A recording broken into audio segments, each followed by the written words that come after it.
Welcome to TechMark Pod, where we innovate, discuss, and discover the dynamic intersection of technology and marketing. In each episode, we explore how businesses can leverage both to drive growth and innovation. Meet Alvin, our esteemed host for TechMark Pod. With over 15 years of experience as a renowned marketer, project manager, and software as a service architect, join us as we uncover the unique value proposition of integrating technology and marketing strategies, helping you stay ahead in this fast-paced digital world. Hey everyone, welcome to TechMark Pod. Today we've got a special episode with Savannah Ceresato. Ciao, Savannah. Ciao. Come stai? Okay, I think I got it right? Yes. Okay, for all those who don't know, we're speaking Italian. Savannah is Italian. And I'm very happy to have you on the episode. And we're going to discuss marketing. We're going to discuss your agency. We're going to delve into ADHD. We're going to talk in a lot of things that we're going to talk about, right? So I think to start this whole episode, I would say maybe Savannah, define yourself. Let's say if you were buyer persona, how would you define yourself? Okay. First of all, thank you for having me. I'm very excited to be here. If I had to describe myself in a buyer persona, I would say I'm a 27-year-old female. I am a young businesswoman. I am an entrepreneur. I run a digital marketing agency. I'm very passionate about people and psychology and making those human connections, especially when it comes to content, just go a little bit further when they reach your certain target market. Some of my interests also include going to the gym. I love a good cup of coffee, and I really, really enjoy just being able to chill with my family on the weekend. We just had a good coffee before this, so I get it. I can't go I get wrong it. with the cappuccino. So Savannah, you know what? I want to take it from the start, and then we're gonna go up to where you are right now. You know what I mean? Mm-hmm. So I want you to take me through your journey. When you possibly, I understand you study psychology, right? We'll talk about the relationship between psychology and market. There is a very good relationship, right? So I want to know what happened and what led to the marketing agency. Okay, so it's quite a thrown in the deep end story. I was finishing my psychology degree through UNISA. I was 26 years old and I had no work experience. I finally got a job as a sales assistant at a company called Acro Storage Solutions. In 8 months, I'd worked myself up to junior marketing manager, and by February of 2024, I was head of marketing there. Wonderful experience, especially when it came to exhibitions and events planning. And it's really where I found my passion for marketing, and I saw how important that overlap between psychology and marketing was. I didn't want to continue with psychology simply because I felt like it isn't a job you can really leave at home. When you want a family, when you have kids, it's dense stuff that you're dealing with all the time. And I think this world is hard enough to be dealing with all those issues as well. So marketing was a way for me to continue my passion for psychology, but also be on the happy side of things and the creative side of things. So what led to the build-up and the launching of Savvy Marketing was, unfortunately, in October, there was some restructuring at the company and I no longer had a job there. So it was sink or swim time. I could go to the job hunt and send my CV, but the job market in South Africa is very saturated. There's a lot of people looking for jobs there. So I decided what better way to solve that problem than to start my own company. So I was trenched on the Monday, and by Thursday I walked out with my old company as my first client, and that was the beginning of Savvy Marketing. Congratulations. When you talk about the job market, I just want to mention one thing. Yes, it's saturated. I'm talking of, I've got experience with that. When I advertise for one position, I get over 100 CVs within 24 hours. Mm-hmm. So it's not easy to secure a job in South Africa. You know what I mean? So now, while you're working with this other company, I know you identified the gap between psychology and marketing. Would you want to take me through that? The gap? Yes. So I would say the gap between psychology and marketing is just focusing on crafting and curating that connection between people. That is the purpose of marketing, to reach out to new people and to promote your stuff. And the psychology behind it is how do you come across to those people? What makes your company stand out? And further than that is, what are people engaging with more? That's where your analytics and your data comes in, seeing what people prefer, understanding why they prefer it, why they're drawn to that, and then using that as your competitive advantage to make sure that you stay ahead of the game when it comes to promoting your company. It's social psychology. Marketing is really social psychology. It is. All based on desire and want and perception and appearance. Those are your major things when it comes to marketing and psychology. Yeah. So when how I understand the psychology part as well is, interestingly, in marketing we actually delve a little bit of psychology, consumer behavior. Yeah. You understand? So we speak about the Pavlov theory, where Pavlov was a Russian who, he understood that when he rings the bell, the dog would come and eat. You understand? Different conditioning. So You understand? Now you're picking where where marketing and psychology meet. Yeah. You understand? Even though this theorem has been applied differently, whether in politics, in marketing, and whatever it is, but in marketing, we're talking about repetitive exposure to the same messaging that we put onto our market, and they respond reciprocal to the same message, and it works in marketing. It does. And that's psychology. You get it. So, yeah, exactly. I think before we got into this recording of the episode, we talked about ADHD. Right. So I want to talk about ADHD and how you've overcome ADHD to be, a marketing agency owner, and how marketing possibly has assisted you with ADHD as well. So I think in terms of ADHD and marketing, for me, it's been a way for me to get my creativity out, because as an ADHD person, there's a million and one things always flying around in your brain, and you've got great ideas. It's just the execution that you struggle with. And what I would say that issue is based on is overstimulation and understimulation. So somebody who has ADHD is either completely overstimulated, they have way too much work, and then they don't know where to begin, and then you get something, what I like to call is ADHD paralysis. You know you have to do it. It's looking at you. You're sitting there. You've got all these great ideas, but you just don't know where to start. The opposite end of that is you don't have too much work. You're understimulated. And then you're sitting there looking at one or two tasks, and there's no creativity. There's nothing for you to really dig your teeth into and get that creativity out. But I feel like, especially with content creation and graphic design, it's something you can play around with regardless if it's needed to be posted next week or next month. It's something that you can continually, like I said, play around with. It's a way to get that creativity out, and it's just, I don't know how to put it into words, if I'm completely honest. I get you, because I understand it's of course psychological condition. Yes. Right. And you overcoming that and being able to launch your digital marketing agency and getting clients, I do believe that possibly this has worked to your advantage in a way, and relieve you from any pressures that you get from ADHD. And I believe if there's somebody who's listening to that, it makes them believe that it's possible to be anybody, even though you have a certain condition. There are so many conditions that affect people today. Mental health, ADHD. I'm an advocate for vitiligo, right? And I understand how vitiligo works and how it affects people, and how possibly you can overcome vitiligo. You understand?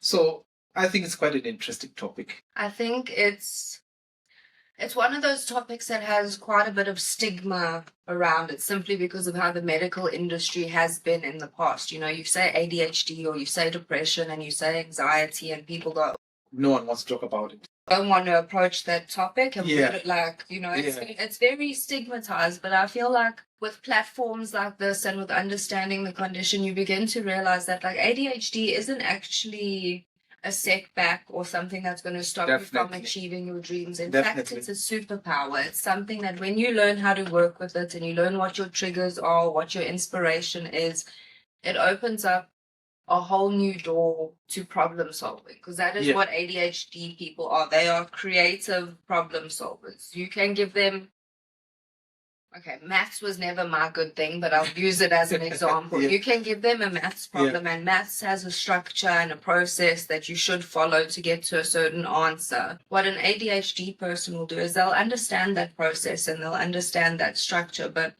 they want to see how else it can work. It's like, this is how this is done, but how else can we do it? You do it. And it's very much a thing of, if you tell an ADHD person, like, oh, you can't do that, it's very much like, do you want to bet?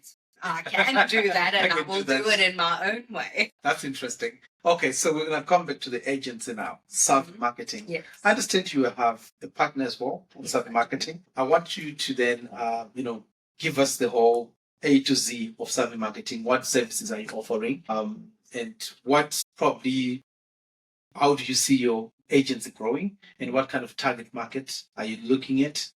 So my focus right now is the industrial market. That is where I have my main marketing background, besides from my personal branding. It's most of the work that I've done.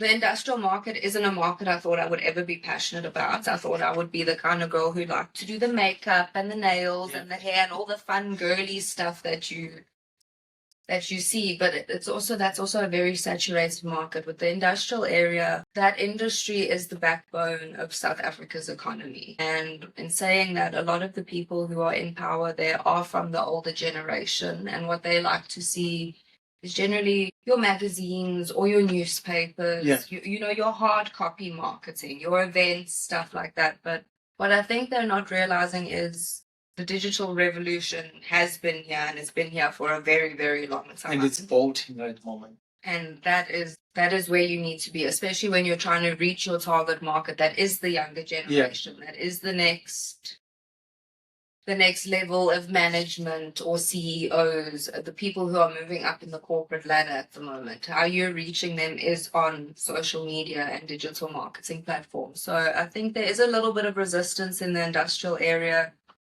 to getting to the digital marketing platform, simply because of how it's been run for many, many years.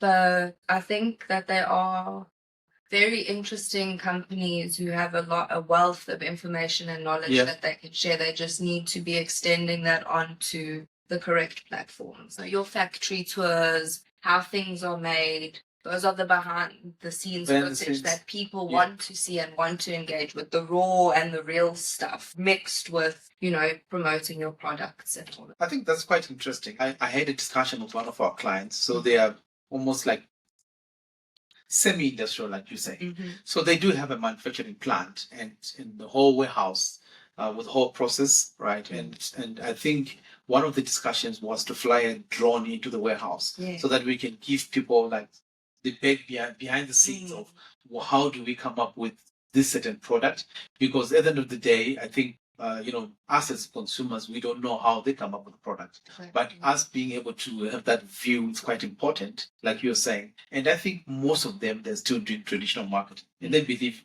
if it's working, don't break it. But what they don't understand is it stifles the growth of the company. So now digital marketing definitely does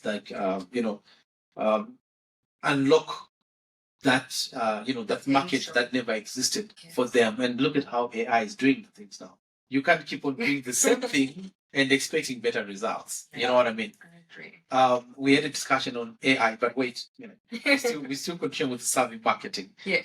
Go on to Savvy Marketing. Then we'll talk about AI. You asked about my business partner, my service. Yes, your business partner and your services as well. So my business partner is Savannah Ceresato. Shout out to Savannah. I hope you're watching, or I hope you see this soon. When I lost my job, he was the first person I phoned. We've known each other since high school. Okay.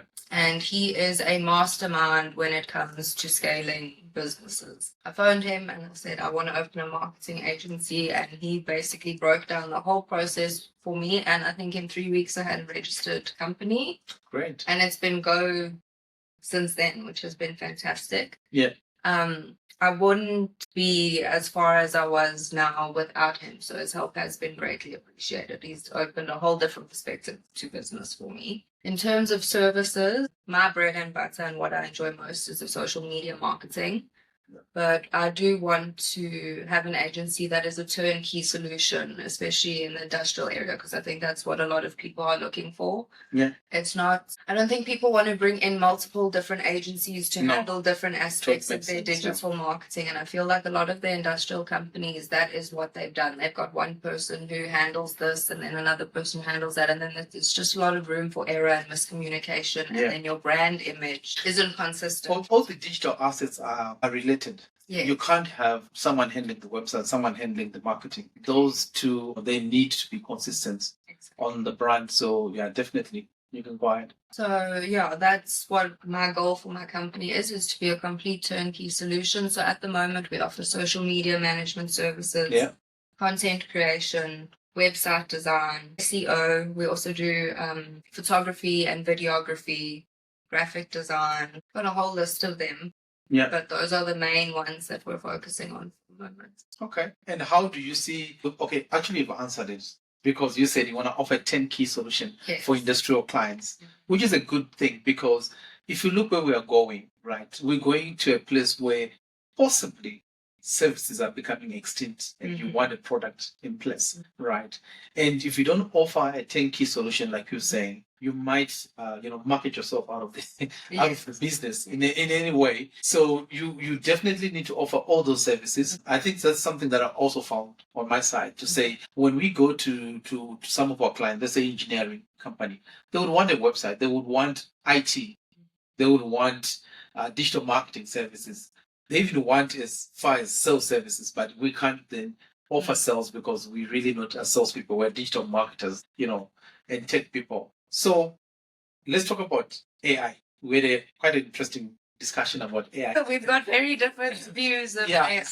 I want you to table your view because I think it's quite an interesting view. So I also forgot to mention that we do events planning and marketing as well. It just came back to me. But in terms of AI, I do believe that it is a brilliant platform that people should make use of. However, I do think that we are, as a human race, being naive about the long-term effects that AI is going to have on us and our business. It's making people lazy. The ability to think for yourself and be creative is now taken over by a computer. For me, my agency's goals are to bring that personalization and human-centric aspect back to marketing to really capture your community and engage with your community in a way that's relevant and understandable for them. I think you can prompt AI to do that, definitely, and you can code it to get it to that point, but I think doing that is a bit of, what's the word I'm looking for? It's a bit here and there. You want to connect with your audience and make it human. It's very risky to go on 100%. So I get you what you're saying, right?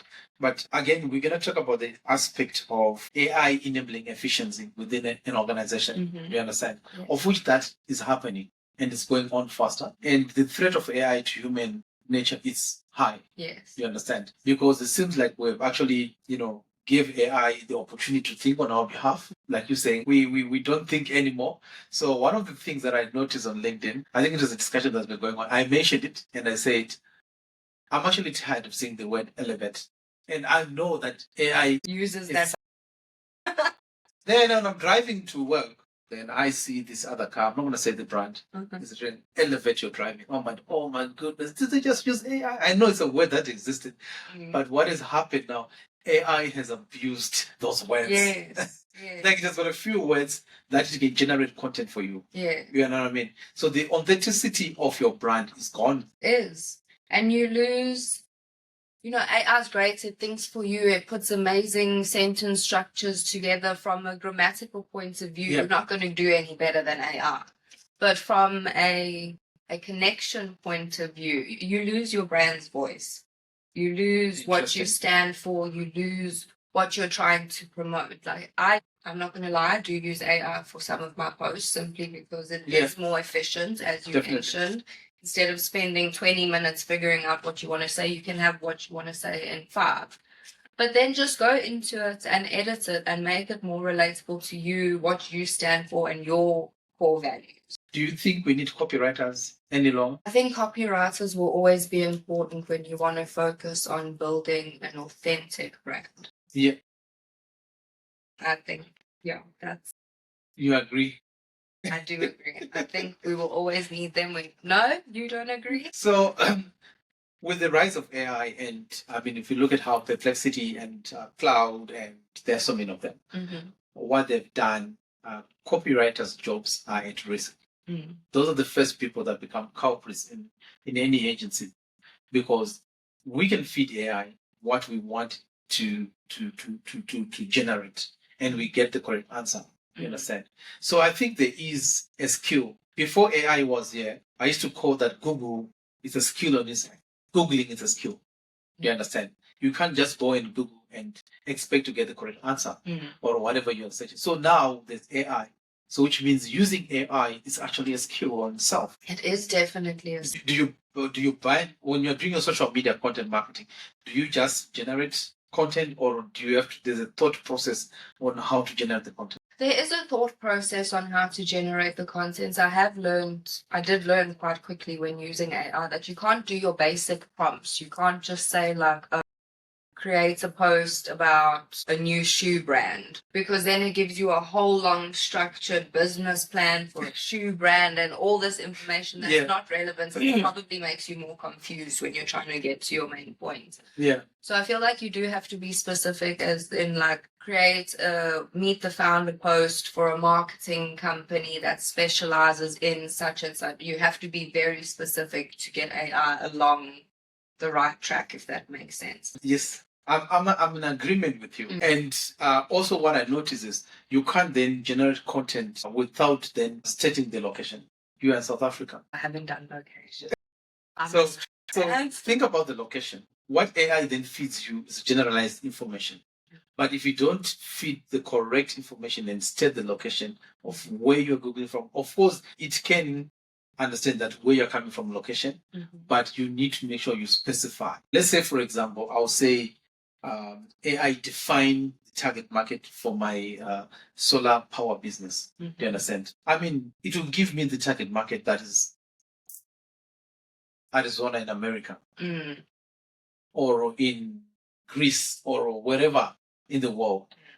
You understand? There's no way that AI will just generate the target market based in South Africa without stating the location, to say you want your location, you want a buyer persona of a person who buys solar panels in South Africa. I don't know if what do you think of that? I agree with you to a certain extent, but I also feel like what you're touching on also involves quite a bit of market research. Yeah. Who you're trying to target, where they're coming from, what are those people interested in. I don't feel like AI is capable of fully grasping South Africa's versatility. No. And I think that can be dangerous, because it looks great on paper, but when you get to the actual application point of it, you're missing those human connections again. Yeah. You're not completely understanding that human element of it. Yes. If that makes sense. Can I ask you a question in terms of savvy marketing your agents? I've noticed that you have a different marketing of your agency, right? It's so personalized, right? There's something about that personalization that you need to unbundle now. I don't do the personalization myself, but you have done it, and it's intriguing. I need to understand what it means and what you intend as a market. So the personalization is basically also very much like having a personal brand. Yeah. So I feel like companies should have their company brand, and that is your services, what you do, your products, what you have to offer.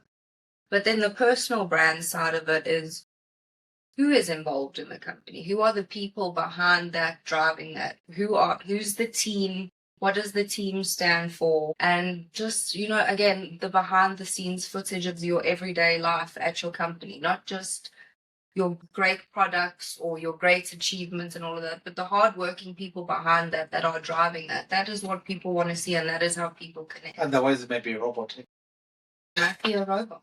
And I think that's dangerous for all of us. Okay, and I understand now how, because I've been observing how you you market your agency, and observe how you do it and personalize it. It's quite interesting, I should say. But then from where you stand at the moment, how are you getting new leads and new clients within your agency? So with new leads at the moment, what I found is that me as Savannah Ceresato is getting into the door a lot quicker than Savvy Marketing, simply because from my past endeavors on social media and all of that, I'd already built quite a strong brand around my own name, and now I'm trying to move that into the corporate industry. When I've done networking and all of that, it's all been as me, not as my company. I am the person who represents the company. So I feel like the personalization aspect of it and the strong brand image is, for lack of a better word, but it's me, and that is who you're getting. That I am the person that is going to be coming into your company. I'm the person who wants to build a lasting business relationship with you and take your company to the next level. It's not just a company and a group of people that you're never going to meet and that's pumping out content and work that looks good. It's somebody who's coming into your business once a week to check on progress, to check on you, how you're feeling, what you're thinking about where your social media strategy is going. And I think that is what a lot of people, especially in the industrial area, need. They haven't done digital marketing before. They don't really know what it's about. They might have a basic understanding, but the ins and outs of it and how it actually functions, it can be very overwhelming for these companies to try and take on. So they need somebody who's going to be a partner to them. Somebody who's going to be a partner and hold your hand and walk you through things and say, this is what you need to do, this is how we can do it, and this is going to be the result of doing that. Definitely. I think, like you're saying, business is based on relationships and trust. I've noticed that some of those clients, they would want to send you a WhatsApp at any time. They want to chat to you. They don't want to go through the email route or whatever it is. It is kind of overwhelming sometimes, but it's business. Especially with digital marketing, if exactly 8 o'clock on a Sunday, it's like, hey, we've got a post for Monday. I'm like, that's not my content calendar, but we can work it in. You've got to be able to be very adaptable with it as well. Exactly. Do you have any question you want to ask me? I'm on the spot right now. I can't think of one. Sorry. That's fine. Maybe I wouldn't have been able to answer it on the spot, but I can answer any question. Okay, so one of the last things that we'll want to do is, if anyone who's listening, they want to contact you and they want your marketers, how do they get hold of you? So we have some exciting news. We will be launching our website in the next few weeks, so you'll be able to see us on our website. If you want to get hold of us, you can contact me on my phone number 071-875-8319, or my email address, which is ceresatomarketing@gmail.com. If you're struggling to find those, or you don't know how to do the spelling, any of our socials, we are on Facebook, LinkedIn, and Instagram. All the contact details are out there. Great. So one more thing. So as Techmark Pod, we have an opportunity to give away 20 tickets to the IMC conference, which is one of the biggest marketing conferences in South Africa, sponsored by Nedbank. And as Techmark Pod, we've been given 20 complimentary tickets to give away to any marketers that possibly going to be on Techmark Pod and share our content and follow Techmark Pod. And I want to give you one of those tickets. Oh, that's amazing. Thank you. The ticket is worth $1,000 to attend that conference. So, that's a gift from us to you. Thank you. And thank you for coming to the Techmark Pod. We're grateful for taking that opportunity to come and join us.